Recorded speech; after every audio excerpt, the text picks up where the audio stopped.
तो गाइस हमारे paid Telegram channel पर थुन ऑफ सील का पूरा नॉवेल एक्सप्लेन हो चुका है। तो अगर आप देखना चाहते हैं तो आपको लिंक डिस्क्रिप्शन बॉक्स और कमेंट बॉक्स में मिल जाएगा। उस पर 50% का ऑफ चला है। आपको डिस्क्रिप्शन बॉक्स और कमेंट बॉक्स में लिंक मिल जाएगा, उस पर क्लिक करिए, फ़ोन नंबर से लॉगिन करके पेमेंट कर दीजिए। तो चलिए एपिसोड की स्टार्टिंग करते हैं। तो एपिसोड की स्टार्टिंग में जो लॉन्ग हाउचेन होता है वो अपनी टीम से कहता है कि डेमन गॉड एम्परर कभी भी जले सिटी आता ही होगा, इसीलिए हमें नेक्स्ट डेमन गॉड पर जिस पर अटैक करना उसे चुनना होगा। उसके बाद लॉन्ग हाउचेन अपनी टीम से कहता है कि प्रिंसेस यूवी द्वारा दिया गया सारी खबर सच निकली और उसमें एक बार तो लिखी थी कि जो थर्ड डेमन गॉड एम्परर वाशागोस है उसने महान भविष्यवाणी तकनीक का उपयोग करके यह भविष्यवाणी की थी, जिसके कारण वह काफी ज्यादा आंतरिक रूप से घायल हो चुका।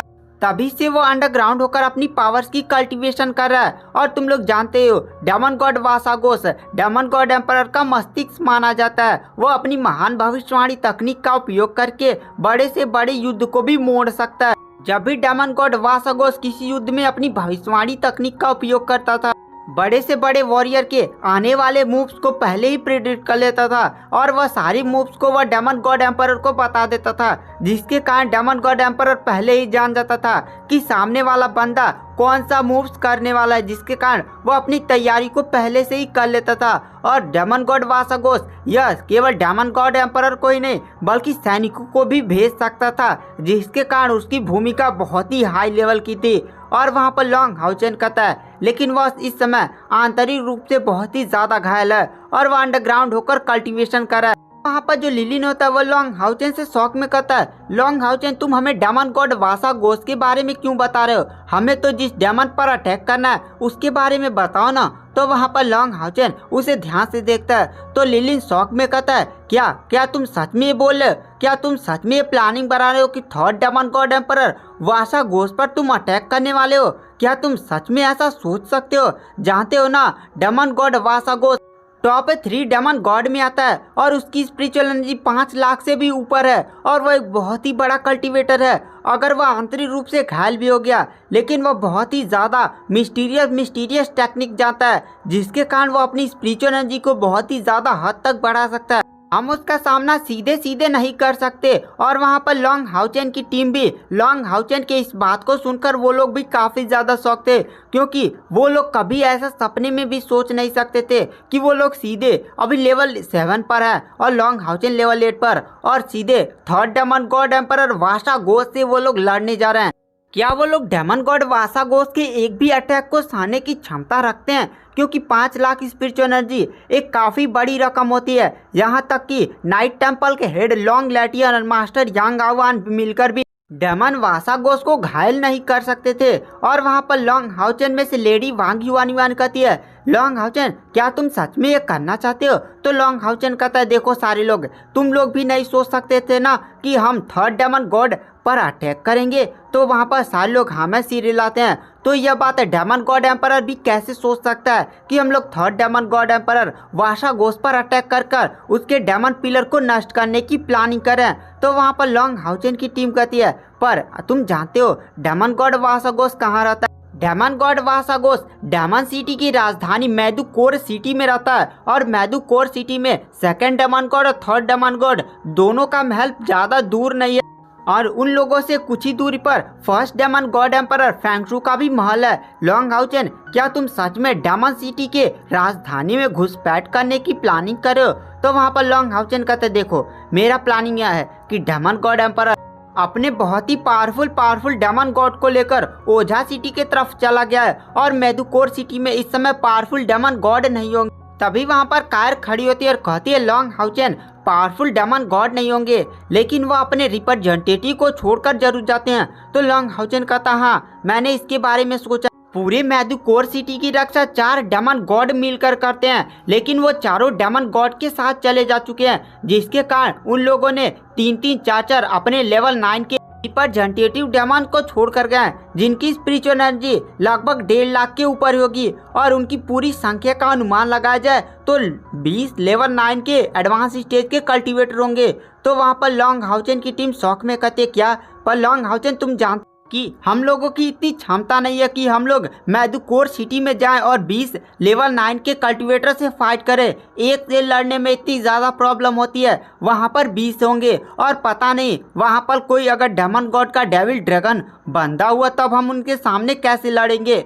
तो वहाँ पर लॉन्ग हाउचेन इस बात पर सोचने लगता है। तभी जो कायर होती है वो लॉन्ग हाउचेन से कहती है, long Haochen temple of alliance के पास बहुत ही हाई लेवल के डेमन हंट स्क्वाड हैं और मेरे हिसाब से वो लोग भी डेमन गॉड वासा गोस पर अटैक करने के लिए गए होंगे। क्या तुम्हारे इस पर कोई ख्याल है? तो लॉन्ग हाउचेन कहता है, नहीं, मैं जानता हूँ वो लोग इस समय डेमन गॉड वासा गोस पर अटैक नहीं करे होंगे।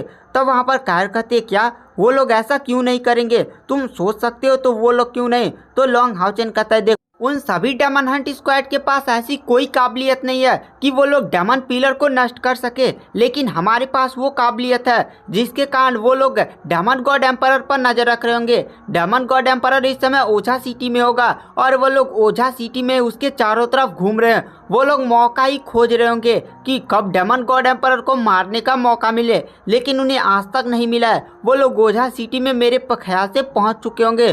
तब कायर को थोड़ा शांति मिलता है। उसके बाद लॉन्ग हाउचेन कहता है, देखो मेरे पास एक प्लान है। अगर हम डेमन गॉड वासा गोस को मारने में सक्षम हो जाते हैं तो डेमन गॉड एम्परर को इतना बड़ा झटका लगेगा कि वो सोच भी नहीं सकता। तब कायर कहते हैं, लेकिन हम करेंगे कैसे? हम सीधे मैदुकोर सिटी में डेमन गॉड वासा गोस के महल में जाकर उसके पिलर को तो डिस्ट्रॉय नहीं कर सकते। डेमन गॉड वासा गोस के महल के सामने बहुत सारे हाई लेवल के डेमन गॉड तैनात होंगे और वैसे भी बहुत सारे डेमन गॉड ने अपनी रिप्रेजेंटेटिव को छोड़ कर गए हैं। वो सारे रिप्रेजेंटेटिव कम पावरफुल होंगे नहीं, हम उनका सीधे सामना तो कर नहीं सकते। तो लॉन्ग हाउचेन कहता है, मेरे पास एक प्लान है, हम उन सभी डेमन्स को डाइवर्जन के थ्रू भटकाएंगे। तो वहाँ पर कायर कहती है, डाइवर्जन? तो लॉन्ग हाउचेन कहता है, देखो हम लोग पहले मून डेमन गॉड के पैलेस पर अटैक करेंगे। और इस बात को सुनकर लॉन्ग हाउचेन की टीम के सीने में धक धक होने लगते हैं और कहते हैं, क्या तुम सेकंड डेमन गॉड के पैलेस पर अटैक करोगे? तो वहाँ पर लॉन्ग हाउचेन कहता है, देखो हम अटैक नहीं करेंगे, बस हम वो ऐसे देखावटी हमला करेंगे। और जब वहाँ पर हमला होगा तो वहाँ पर थर्ड डेमन गॉड के सारे पावरफुल रिप्रेजेंटेटिव और डीमन गॉड तुरंत सेकंड डेमन गॉड के पैलेस पर पहुँच जाए और मैं जाकर मून डेमन गॉड की प्रिंसेस यूवी से इसके बारे में बात भी कर लूँगा और उससे सारी प्लानिंग भी कर लूँगा। तो वहाँ पर लॉन्ग हाउचेन की टीम कहती है, पर लॉन्ग हाउचेन अगर वहाँ पर कोई गड़बड़ हो जाती है तो हमारी जान फालतू में चली जाएगी, हमें कोई बढ़िया सा प्लानिंग करना होगा। अगर हम लेवल 9 के कल्टीवेटर होते तब हम आपकी प्लान में ये मदद कर सकते थे, लेकिन आप जानते हैं हम लोग अभी लेवल 7 पर हैं और आपकी भी कल्टीवेशन ज़्यादा नहीं है और डेमन गॉड बहुत ही ज़्यादा पावरफुल है। आप जान रहे हैं कि 32 डेमन गॉड आसमौस से जब आपका फाइट हुआ था तब आप भी काफ़ी ज़्यादा घायल हो चुके हैं और आप सीधे थर्ड डेमन गॉड फिर फाइट करने के लिए जा रहे हैं और आप ये भी प्लानिंग बना रहे हैं कि सेकंड डेमन गॉड की पैलेस पर अटैक करेंगे और वहाँ से डाइवर्जन करेंगे। ये काफ़ी ज़्यादा खतरनाक प्लान नहीं हो सकता? अगर एक भी गलती हुई और अगर हम कहीं फंस गए तो हमारे लिए काफ़ी बड़ी प्रॉब्लम हो सकती है। इस प्लान में रिस्क ही रिस्क है। हम सेकंड डेमन गॉड के पैलेस पर अटैक करेंगे, फिर इतनी जल्दी हम थर्ड डेमन गॉड एम्परर के पैलेस तक कैसे पहुंचेंगे? हम जब सेकंड डेमन गॉड एम्परर के पैलेस पर अटैक करेंगे, तुम जानते हो वहाँ पर अगर हम टावर ऑफ इटर्निटी से टेलीपोर्ट भी करें तो वहीं पर वापस आएंगे और हमारे पास इतना टाइम नहीं होगा कि थर्ड डेमन गॉड एम्परर के पैलेस तक पहुंच सके। अगर इसमें कुछ गड़बड़ हुआ तो अगर हमारे में से कोई पकड़ा गया तो आप तो टेलीपोर्ट करेंगे नहीं और आप फिर से फालतू में उन सभी से लड़ेंगे। अगर आप लड़ने जाते हैं तो हमें भी आपके पीछे लड़ना होगा और फालतू में हम लोग की जानें चली जाएंगी। लॉन्ग हाउचेन, पहले हमें डेमन्स की धीरे धीरे नींव को हिलाना चाहिए, हमें सीधे उनके पावरफुल डेमन गॉड से भिड़ना नहीं चाहिए। तो लॉन्ग हाउचेन कहता है, तुम्हारी बात सही है, मैं फालतू में सारी प्लानिंग करने लगा था, मैंने सोचा था कि हम ये कर लेंगे। तो वहाँ पर लिलिन कहता है, लॉन्ग हाउचेन ये हम कर तो लेकिन इसमें रिस्क ही रिस्क है, एक गलती और हमारी पूरी डेमन हंट स्क्वाड खत्म। तो लॉन्ग हाउचेन कहता है, लिलिन तुम्हारी बातों में दम है, मैं फालतू में ये सब बकवास प्लान बना रहा हूँ, चलो मैं एक और प्लान बनाता हूँ। और गाइस आज की वीडियो की एक्सप्लेनेशन को यहीं पर एंड कर देते हैं। नेक्स्ट